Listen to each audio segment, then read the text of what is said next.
It's TechStrong TV. It's Getaway Day here at RSAC. Lisa Martin here, having had some amazing conversations with cybersecurity leaders across industries the last 4 days. But you know, because you've been tuning in to TechStrong TV and all of our other digital platforms. My next guest is a veteran of TechStrong TV. My first time interviewing her. I'm a huge fan. Sarian joins us. She is at Cybersecurity Girl. If you don't follow her, she's got 1.6 million followers across social media. You should be. Caitlin, it's a pleasure to have you on the program. I'm so happy to be here. Talk to me a little bit about, you have amassed in a short time period, I said over 1.6 million followers. I'm one of them. TikTok, LinkedIn, Instagram, X. How did you do that in such a short time period? I don't know. So I started on TikTok originally, and I really was embarrassed because I've been in cyber for 12 years now, and I'm like, if anyone finds out that I'm on TikTok, I'm gonna be destroyed in the office. But I really wanted to reach the next generation. That was like the main reason. I was like, I want people to understand like everyone is needed in cybersecurity, and cybersecurity is not something scary, and they can get in and it can be fun. And we also need more women. I wanted women to see themselves. Yes. Because when I was first introduced to cyber, my immediate gut instinct was absolutely no way I'm ever going to be a part of this. Yeah, I was like, I'm not a man. Yeah. That's the number one reason I'm not a man. And I was like, I didn't see myself there. Like, I just was like, I'm not a coder. Like, that's not where I'm supposed to be. Yeah. And that was like the main reasons why I started. And then I started doing more education on just the general public on like what cybersecurity is, and honestly how simple it can be, and how it's not scary. It does not need to be scary, but it needs to be like, the conversation needs to be had at home. And I always say cybersecurity starts at home, and it's not a scary thing. It's a necessity. It's a total necessity. And so that's kind of how it started. And I only started on TikTok 4 years ago, and it wasn't until the last 2 years I started doing on Instagram. And the reason why I was called Cybersecurity Girl is because I didn't want my name on it. So I didn't have my name affiliated with it at all for the first like year and a half, 2 years. So no one I worked with knew that I was doing it on the side. And then it wasn't until I got hired by TikTok, and then I'm like, oh, now I can actually say it because they found me from my TikTok. They found you. Yeah, so it's just been incredible. I mean, it really shows how important cybersecurity is now, and how people really want to know. And the reason why I'm a little bit different is because I like short form. Like, I don't do long form YouTube. I don't even really do X. It's really just been like TikTok and Instagram. And short form for me is so important because people don't have the attention span. And honestly, even if they did, the general public does not want to hear an hour-long conversation about cybersecurity. No. So what do they need to know? Like, how is it impacting them, and how can they fix it? Yes. So like relatable, digestible, understandable content, and that's what I love to do. That's exactly what's needed. I'm a marketer by training. I've been doing marketing and tech for 20 years, media for about 10. But people want to be educated in the simplest, cleanest way. And you just hit the nail on the head. Digestible, clean. How does it affect me? Right. You know, one thing too that we're dealing with now, as I was mentioning, my mom's almost 80. And she's digital. She's a Facebooker. She's now an Instagrammer. I introduced her to ChatGPT the other day. I know, I was so proud of her. I'm going to throw my boyfriend under the bus, but he still does not know anything about ChatGPT. I'm like, I don't know if I can be in a relationship with you anymore. You got to educate him, girl. I'm trying. You're trying. We're working on it. We've got like 5 or 6 generations in the workforce today that are digitally active, and some of those populations are way more susceptible than others. Yeah. So I learned a lot from you in the things that you post, because you make it clean, you make it simple, you make me go, oh, I didn't think about that. And so I teach my mom a lot of the things that I learned from you, because I want her to just be, you can't just blindly trust everything anymore. Right. We've learned that time and again. Ransomware is a household word. A ransomware attack happens, the status from a couple years ago, once every 11 seconds. I'm sure that time is going down now. Right. It's only going to continue.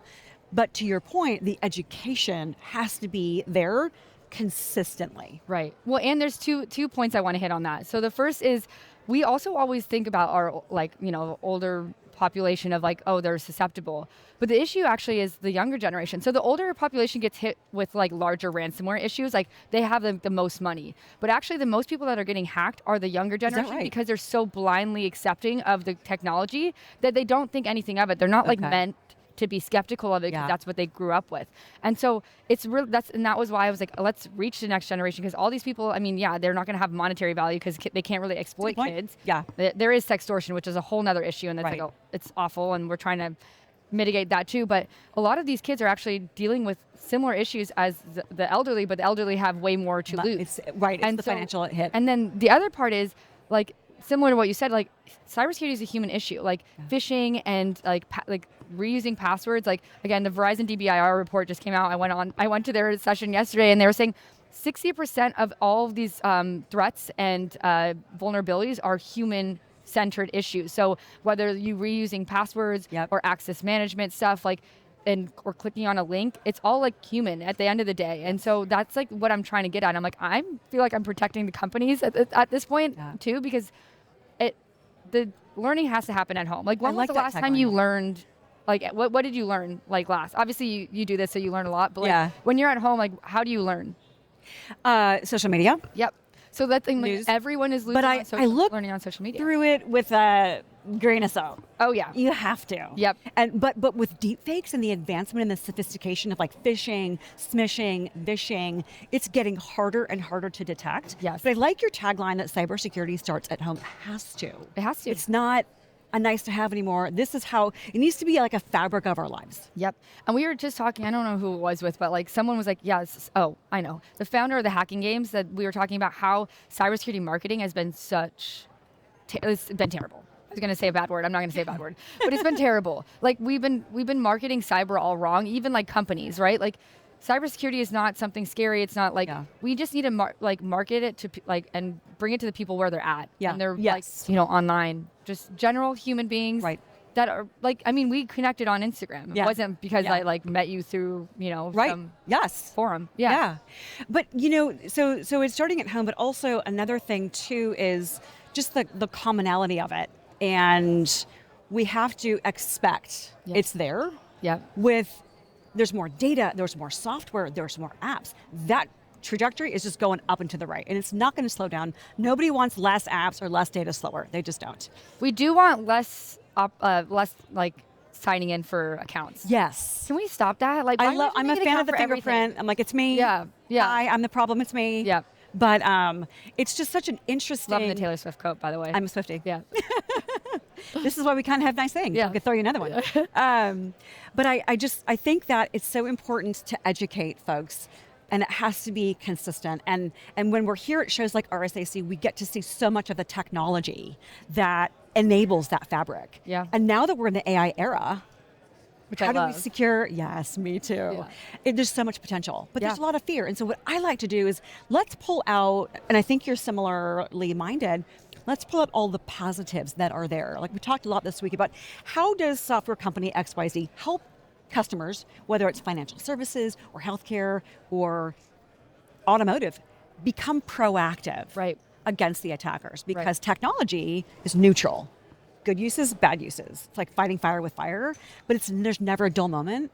And we need more people like you to educate the different user generations and groups of where the risks are, because they're not going away. No.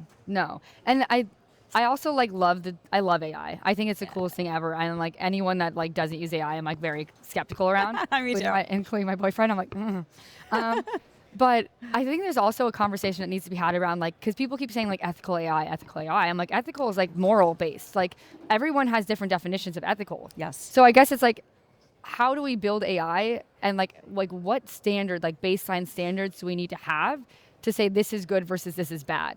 Right? Because we were even talking about that on like hackers, right? Like we're talking about how we're trying to get kids into ethical hacking versus a lot of times kids get like pulled into the wrong thing when they're doing hacking.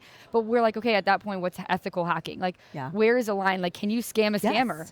Like, is that ethical? Yeah. Because you're still scamming. Right. But so it's the same with AI. Like, how are we drawing that line of like what's right and what's wrong, and what AI should be doing and what AI shouldn't? And that's so nebulous right now. I was just doing an article. Hopefully, I get quoted in Forbes by tomorrow about ChatGPT 4.0 and this Japanese animation studio. Have you seen those Japanese animations that are like flooding social media?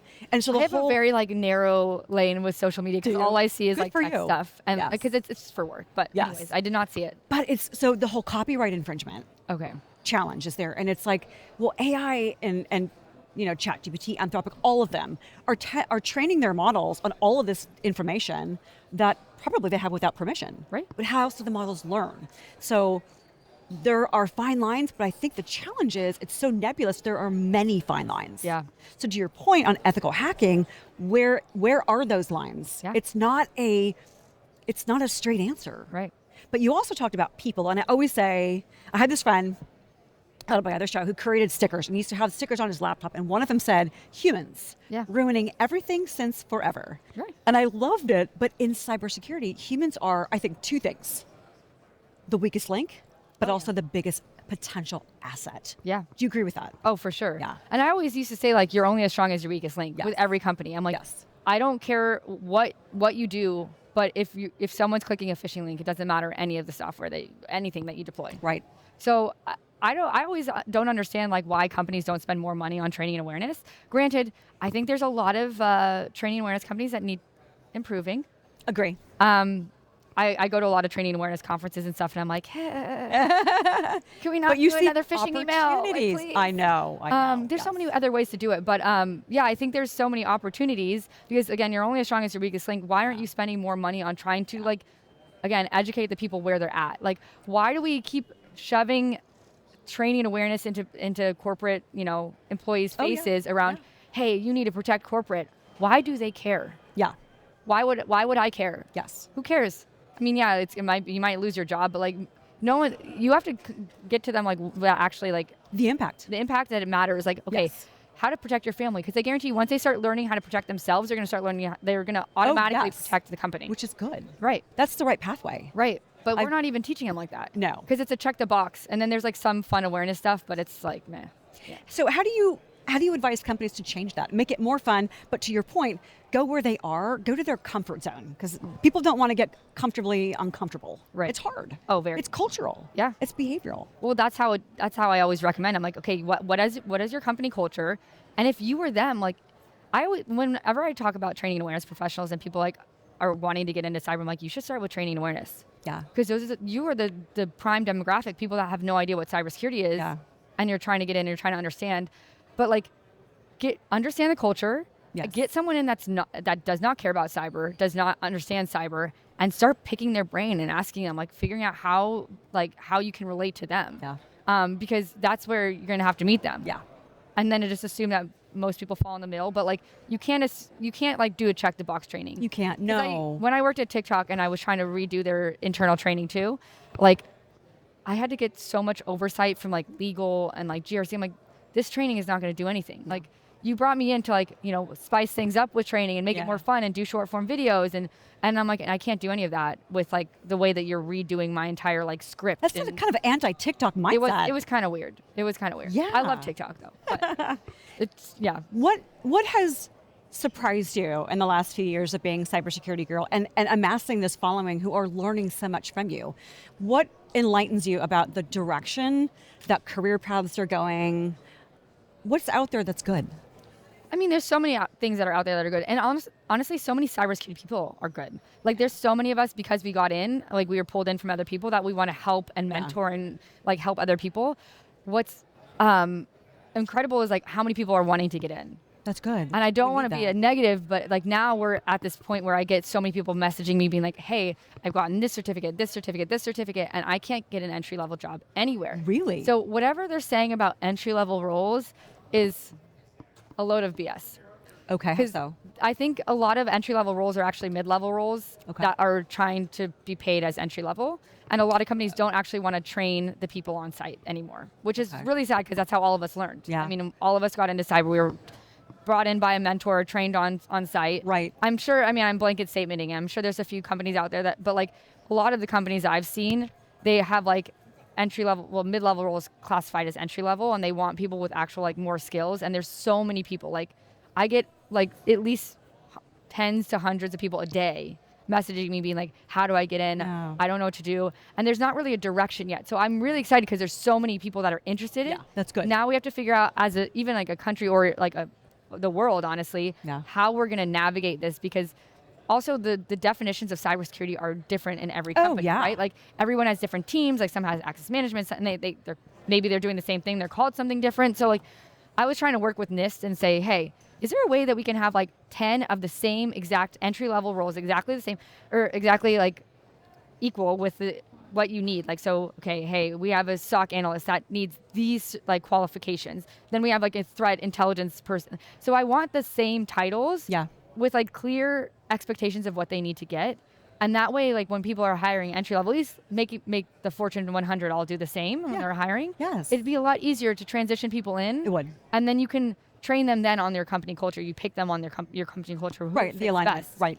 Yeah. So That consistency is critical. It's no longer a nice to have. That the awareness has to be consistent. Right. I've been, like I said, marketing 20 years in tech. Awareness is key, but it can't be a one and done thing. Right. And it has to be tailored to your Right. audience. Right. And there are so many different audiences alive and in the digital space today. I went to the restroom earlier and I saw a payphone. I'm like, there's still payphones around here? Yeah. I remember having to use a payphone in high school. But I have a question for you. Yes. What's like one thing that you would change with either like awareness or marketing in like cyberspace that you like wish it was like already fixed? I think that it needs to be, to your point, it needs to be explained in a way that this is achievable. Right. And it's not scary. It's not scary. It's a massive opportunity. It's only growing. So the opportunities will only grow. Yeah. But I think to your point, from an education and awareness perspective, I 100% on the consistency, but it has to be explained clearly. Yeah.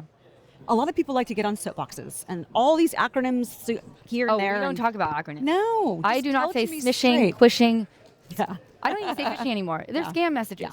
Yeah. That's what it is. Yeah. No one, if you start doing like technical jargon, their eyes glaze over Yes. and they're going to be like, I can't even touch that. That's Yes. not even something I want to I've touch. learned that from my radio role where we talk to more consumers.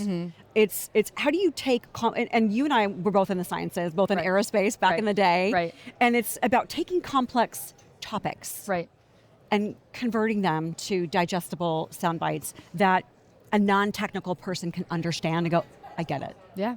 Well, I don't feel like I ever was supposed to be in cyber in like a weird way because Yeah. I never wanted to be. And then I learned everything on the job and I don't know about you, but I still feel like I never know enough. Oh, Yeah. Which is the best place to be, by the way. Yes. Like I always want to be in a room that everyone knows something and I know nothing. yeah. First of all, but then I also just feel like because of that, I've like had to learn weird ways. Like I don't think I'm like my brain is supposed to operate the way that most cybersecurity brains are, and so I have to That's learn good, it in a though. different way. Well, it's thought diversity, Yeah, it is. But which is so necessary. yeah, You brought up earlier, when you started your influence career and that you couldn't, there was that saying, we can't be what we can't see. I Right. do a lot of women in tech events Yeah. and it's true. Yeah. We need to have mentors out there and sponsors yeah, that look like us, that feel like us, that go, okay, I could be accepted here. yeah, And the older you get, the less you care about that stuff, I will tell you. yeah. But, Yeah, but it's the younger generation that we're trying to get in. Yes. You know, it's yes, but there's so much job opportunity. I mean, like I work with companies all the time that will have like different programs. Yeah. Like some like Boomi, I'm emceeing Yeah. Boomi World in a couple of weeks, and they have a veterans program. So they work really hard with war veterans to Right. get them into cybersecurity and into technology. right. And I think there needs to be more light shined on things like that. Like there's a Yeah. lot of doors and pathways, but to your point, if the employers are making it complicated, Yeah.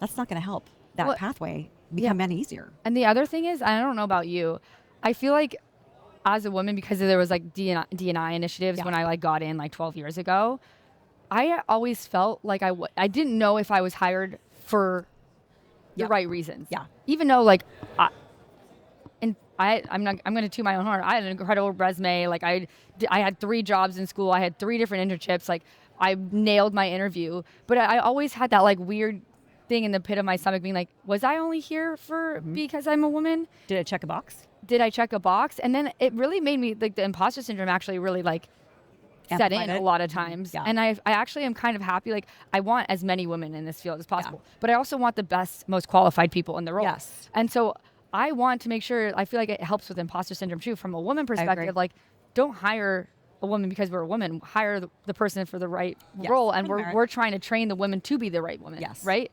So I think there's like a weird, Well, there's also all these stats, and I'm forgetting the actual specific stats, but like I don't know, 80+% of females, if they see a job on LinkedIn and they don't don't meet apply. every requirement, they Yeah. don't apply. Whereas Right. men, oh, I got that. yeah. And now with AI, it's even more challenging because everybody wants people with AI experience or using AI to write your copy. How do I I stand use it out? right everything. Oh, I wrote my radio hit for tomorrow morning. Right. Grok chat this morning. Yeah. It's the best. It is the best. I like it as a creative inspiration. That's Right. how I leverage it. I have a lot of good stuff going in my mind. Probably you can tell with all Yes, the I can. conversations that we have. But it really helps me do like a brain dump, and then it helps me reorganize like yeah. how I should frame things. Yes. So that's what I love about Yeah. it. But I think for folks that rely on it, that's a different story. Yeah. And I think I was reporting on this recently about like, it's a really high percentage of students between like 17 and 25 who are dependent on things like ChatGPT. can you imagine going through school with that as a resource? My I would thesis I would have been be so dumb as- much easier. Yeah. Or I would be that's the challenge. Are you not learning enough or retaining it because you can get it spit out back at you in seconds? Yeah. So it's a double-edged sword. Yeah. But it's like I say, technology is inherently neutral. It's used for good and bad. Right. Let's find all of the good uses and amplify that everywhere. For sure. I feel like a sense of responsibility as a tech executive and now a reporter and media person to help more people understand how not to be afraid of things like AI. I talk about it all the time on the radio. Yeah. Why there are risks, and I want to help you be aware of them. But let me tell you all the things that it's already doing that you're interacting with that you don't know. Well, and I think I was talking to someone else about this. Like, I feel like everyone's like, oh, buzzword AI. But like, we need to move past the point of like AI, because AI, even when AI was a buzzword like 2 years ago, Yeah, it was already implemented. People just didn't talk about it. exactly. So I'm like, it's already like, I mean, the Netflix recommendations, your Oh, yeah. Instagram, the face filters, Yep. your Instagram recommendation, everything. Oh, it it's was all already AI. used as Oh, yeah. technically AI, depending on your definition. And so it's like, Yeah. okay, well, how do we move past to like, okay, AI is like everywhere. It's going to take over. Here are all the scary risks to, okay, let's implement this in our day, because we're not going to run from this. We can't. We can't. It's already here. Oh yeah. So how do we like optimize it the most? I think I made a video about like the 4 things you shouldn't be putting in like AI. Yes, I LLM. saw that. I saw Because that. I'm like, we're going to use it. So like, here's just FYI, don't be putting this information. Little guardrails. Yeah. But then there's healthy uses of it, and it's like some of the applications in healthcare Yeah. are phenomenal. Yeah. Detecting skin cancer. I mean, you name it. And the train has left the station. Right. ChatGPT was born. It just catalyzed this Yeah. movement. Yeah. Where every company that I work with, either as a marketer or as a member of the media, we have to have an AI story. Well, what is Yeah. it? It has to be real. Yeah. And then you have to go, okay, here we are at RSA. How do we secure AI? It Right. can be done. It's not easy, but it can be done. We can get proactive against the defenders. Yep. We just have to be constantly doing it and learning and evolving. Yep. And the tech is evolving faster than laws and regulations. It's just such an interesting time to be alive and be working. I know. I'm trying to figure out how to best optimize it, honestly. Yes. Like what do I do to like make sure that I'm fully taking advantage of this like massive growth Agree. so fast? Agree. It is so fast. What's next for you? We know we follow you on at Cybersecurity Girl. You were just in Montenegro. Was that the NATO Youth Summit? Yeah. Awesome. Yeah. And then you came here, got stuck in Barcelona, but you Got came stuck in here. Barcelona, but I came here. What's next? What can we expect to learn from you next? I mean, I'm gonna just constantly be throwing out amazing videos, hopefully, and educational videos. And I will tell you, my like future goal is to like have like a kids like Bill and I kind of show, but for like STEM and tech and AI. Love that. Because I'm and something I talked about at NATO was like, we have so much responsibility and opportunities with these kids to make AI and cybersecurity not a scary thing, not a necessity, but like fun. Yes. And if they're able to be like curious and play with it from the beginning, we are going to see massive growth in that field from when they as they get older. And so I'm like really excited about the future of that. But I want to do like a TV show. I'm ultimately just trying to build like continue to build a trustworthy brand, because I do feel like it's my responsibility to be the one person that's like, hey, no clickbait, no BS. Here's what's going on, and here's what you need to do, and like have fun. So, well, you're democratizing access to all of the generations for cybersecurity. Why it should be part of their fabric, their personal fabric, their professional fabric, and why it's a good thing, and not you're demystifying it, and that's needed. Yeah, that's what I always say. I'm like, I'm demystifying cybersecurity as a whole, like in general. You are. Careers, cyber, whatever it is, just that's where I want to be. Well, keep doing what you're doing. I learn a ton from you like every day. I appreciate you responding to my DM the other day. I'm like, Caitlin responded. I felt like so cool. Oh my gosh, I appreciate you messaging me. Of course. And I wanted our audience to be able to learn from you, because this is something that is just the fabric of our daily lives. And we appreciate your insights, your time, and sharing all of your knowledge with us so consistently. Thank you, Caitlin. Thanks so much for having me. It was my pleasure. For Caitlin Sarian, I'm Lisa Martin. This wraps up 4 days of coverage at RSAC 2025. Yay! Big hand of applause for our amazing production crew with TechStrong TV. We thank you for watching. You can find all of this content by next week on the socials.